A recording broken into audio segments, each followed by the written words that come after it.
Bonjour à tous. J'imagine que pour vous aussi, Halloween est l'occasion de découvrir ou de redécouvrir des films d'horreur. Alors forcément, je n'allais pas laisser passer l'occasion de parler ici de ce genre. Mais pour ne rien vous cacher, c'est pas du tout mon genre de prédilection. Puisque c'est un genre que beaucoup d'autres apprécient et connaissent bien mieux que moi, je ne me voyais pas vous parler d'un film qui a déjà été présenté 1000 fois sur YouTube. Alors à la place, j'ai posé mon dévolu sur un film un peu plus marginal, un film finalement assez ancien, mais loin d'être dénué d'intérêt.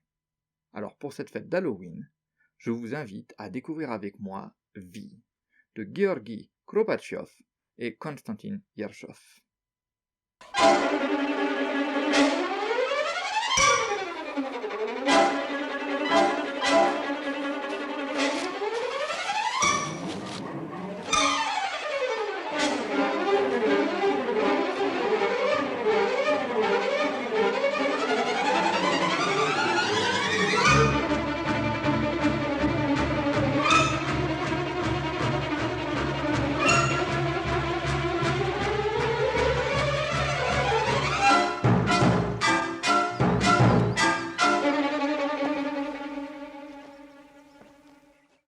Commençons avec une remarque assez évidente.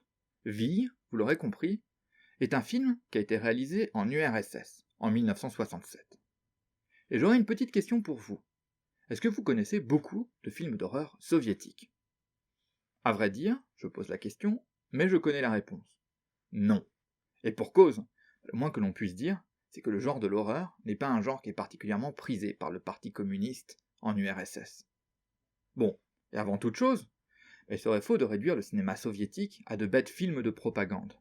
Car bien au contraire, dès les premières années de l'URSS, l'école soviétique a développé une véritable science du montage qui a été magnifiée en particulier par Sergei Eisenstein, une science du montage qui est encore suivie aujourd'hui par les plus grands réalisateurs. En revanche, oui, en 1935, le premier congrès des cinéastes établit un idéal cinématographique, en accord avec le réalisme socialiste, théorisé par le congrès des écrivains qui s'était tenu une année auparavant. Avec le réalisme socialiste, l'art se recentre sur une représentation de la vérité, aussi difficile soit-elle, envisagée d'un point de vue communiste. Il devient alors évident que dans cette vision de l'art, le fantastique et l'horreur n'occupent pas une place de choix. Finalement, en cherchant bien, on peut trouver quelques exceptions, dont les deux plus flagrantes sont Le mariage de l'ours, un film muet de 1925, et notre film du jour, V. Car c'est bien de fantastique qu'il est question dans V. Le film raconte les aventures de Roma, un jeune séminariste, clairement penché sur la boisson, dont le destin va basculer une nuit alors qu'il cherche refuge avec deux de ses camarades séminaristes. Les trois hommes sont perdus dans la campagne et ils repèrent une ferme. Смотрите же, братцы, не отставать. Во что бы то ни стало добыть ночлега. Ага. Отвори! Хозяин! Люди Хозяин! Кто там? La maîtresse des lieux, une vieille femme, les accueille et leur demande de dormir chacun dans un endroit séparé. Au milieu de la nuit, elle rejoint Roma, qui pense qu'elle essaye de le séduire. Il n'est pas du tout intéressé. Mais en fait, la vieille femme, elle s'avère être une sorcière. Elle grimpe sur le dos de Roma, et tous les deux s'envolent dans le ciel nocturne.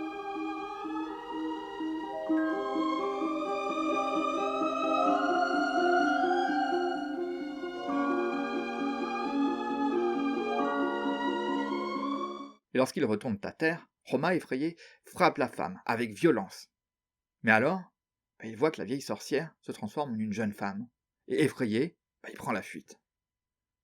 Le lendemain, Roma apprend que la jeune fille a perdu la vie, et que la famille l'appelle lui, pour veiller le corps durant 3 nuits.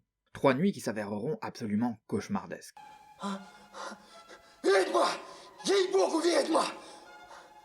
Bon, vous voyez, on est ici dans le fantastique pur. On pourrait se demander comment le film a pu échapper à la censure et être accepté par le régime. En fait, dans les années 60, la compagnie d'État Mosfilm décide de produire les adaptations des romans de Nikolai Gogol. Gogol, c'est un romancier du 19e siècle qui est connu en particulier pour un roman que je vous conseille fortement, Les âmes mortes. C'est un romancier qui est très apprécié et dont certaines idées s'avèrent être parfaitement en accord avec la doxa soviétique. Et en particulier, une de ces idées, c'est un anticléricalisme très fort, qui est poussé à son paroxysme dans la nouvelle Vie dont est tiré notre film. Car oui, Vie, c'est un film qui est viscéralement anticlérical, qui décrit les séminaristes comme des gamins qui ne pensent qu'à s'amuser et qu'à boire. К Рождеству Пресвятые Богородицы всем быть в бурсе!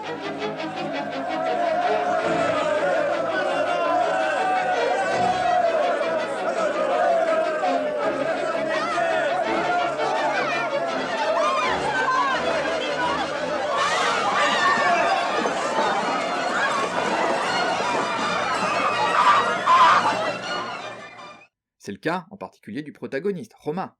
C'est un homme peu courageux, sans grande conviction religieuse, au point qu'on finit vite par oublier que c'est un homme de Dieu, un homme de foi.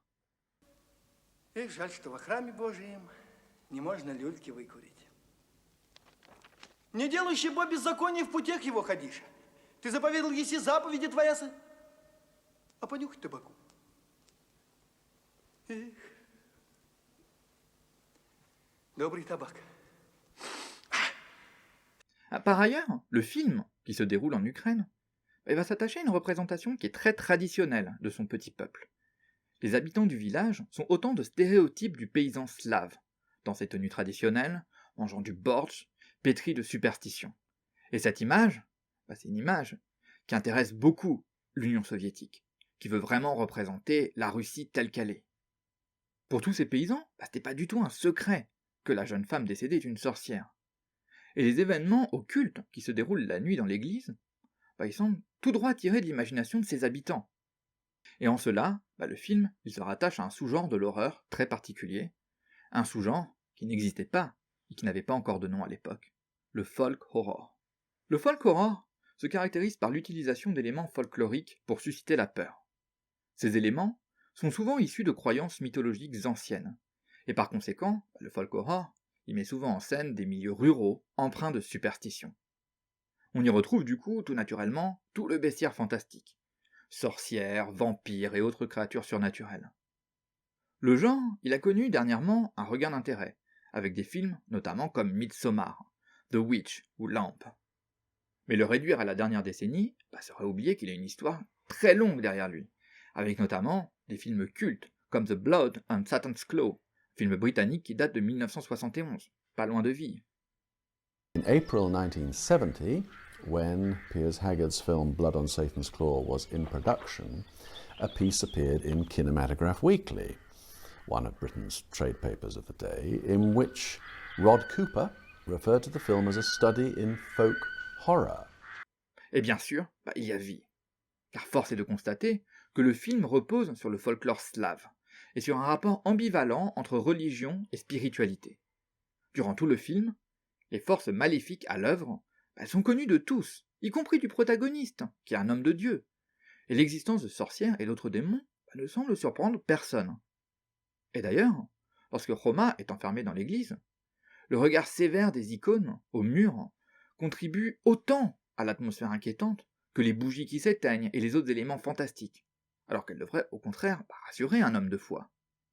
Et c'est là une manière de mettre religion et superstition sur un pied d'égalité, ce qui est tout à fait conforme, une fois encore, à la doxa soviétique. А если бы не побоялся, то ничего бы ведьма с ним сделать не смогла.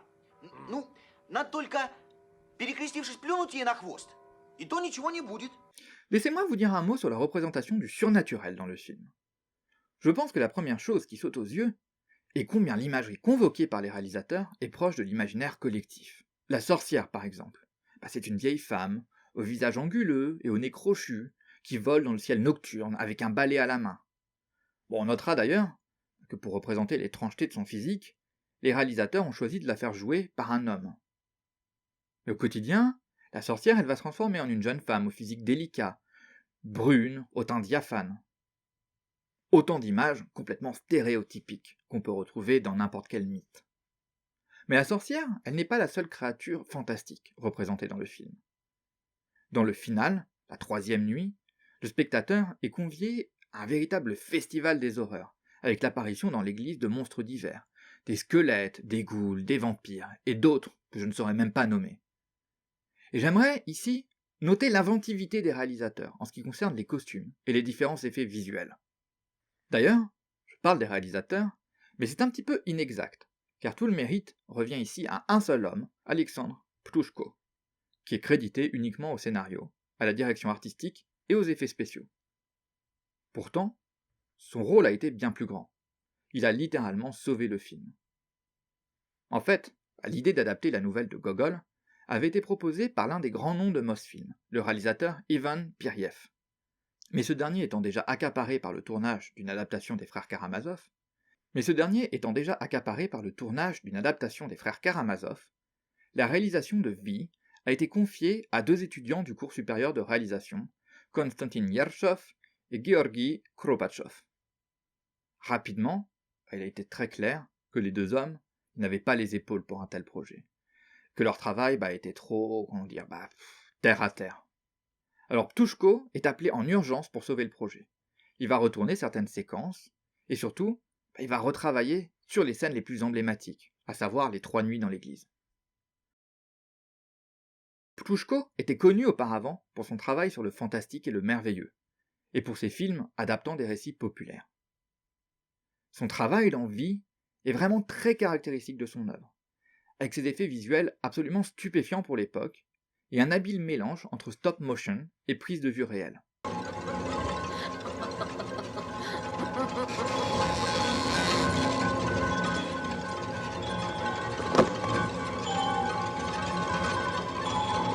D'ailleurs, j'insiste, il est indéniable que tout cela a aujourd'hui énormément vieilli, et qu'il est difficile de prendre très au sérieux ces effets spéciaux.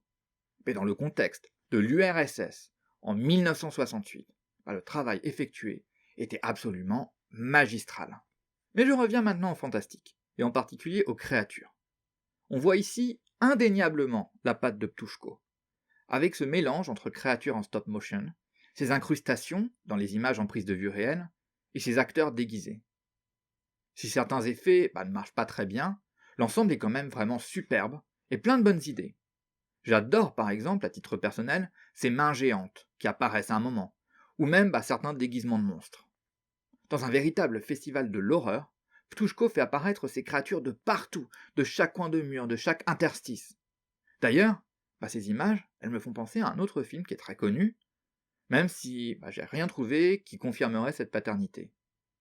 Ce film, c'est Le Seigneur des Anneaux, avec, vous savez, dans le premier volume, les orques dans les mines de la Moria, tels que représentés par Peter Jackson, ces orques qui apparaissent de partout, qui grouillent sur les murs. Moi, je ne serais pas très étonné d'apprendre que Jackson, il a vu ce film, il a choisi d'emprunter cette idée visuelle, car franchement, elle marche vraiment parfaitement. Outre ces effets spéciaux, il y a un autre point que j'apprécie dans la représentation du fantastique. C'est la manière dont un élément d'intrigue, le cercle de craie au sol, va se retrouver complètement intégré dans la mise en scène. Ce cercle de craie, Roma le trace au sol pour se protéger des forces maléfiques. Quand il est à l'intérieur, rien ne peut l'atteindre, il est en sécurité. En soi, ça pourrait limiter le film. Le héros est enfermé dans un cercle minuscule, ça veut dire que on peut pas représenter de course-poursuite, le héros, vous savez, poursuivi par la sorcière ou je ne sais quoi. Pas possible d'avoir un cache-cache avec les démons. Non, impossible. Il faut se contenter d'un lieu unique. Mais en fait, loin de se retrouver contrainte, la mise en scène, elle exploite complètement cet aspect, en incorporant la circularité dans la matière même du film. Et cette barrière infranchissable du cercle devient le centre de gravité de l'action. Elle crée un second huis clos à l'intérieur du premier huis clos qu'est l'église. Parce qu'elle n'y est pas admise, la sorcière elle tourne autour de ce point central, accompagnée par la caméra, ce qui donne la sensation oppressante d'être complètement encerclée, ce qui nous permet de vivre le trauma du séminariste avec lui. La rapidité et la fluidité de l'image, qui saute habilement du sujet, Roma, à l'objet de son effroi, la sorcière, tout ça, ça contribue à créer un véritable vertige et à nous faire perdre tout repère. L'arrière-plan se floute, pour ne laisser visible que ce qui importe, l'homme effrayé et les créatures maléfiques.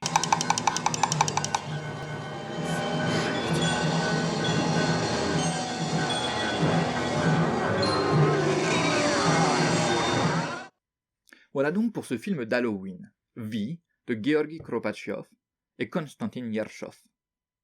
Même si je l'ai présenté comme un film d'horreur, ne vous attendez vraiment pas à un film effrayant qui vous empêchera de dormir pendant une semaine. En fait, c'est déjà miraculeux que le parti ait permis à ce film de voir le jour. Il ne faudrait pas en plus s'attendre à des effusions d'hémoglobine ou à toute forme de violence, qu'elle soit physique ou juste psychologique. Ça, c'était proscrit. Vie, c'est un exemple quasiment unique de film d'horreur dans le cinéma soviétique. Mais c'est plus que cela.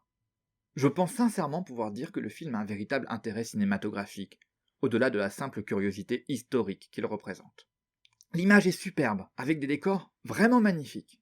Quant aux effets spéciaux, ils ont vieilli, c'est indéniable, mais ils restent excellents pour cette date, 1968, et sont toujours très plaisants à regarder.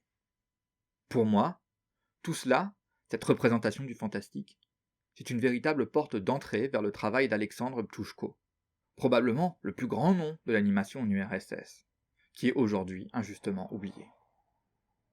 Sur ces mots, je vous laisse retourner à vos déguisements et autres préparatifs pour Halloween.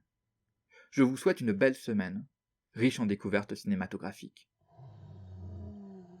Et je vous dis à bientôt.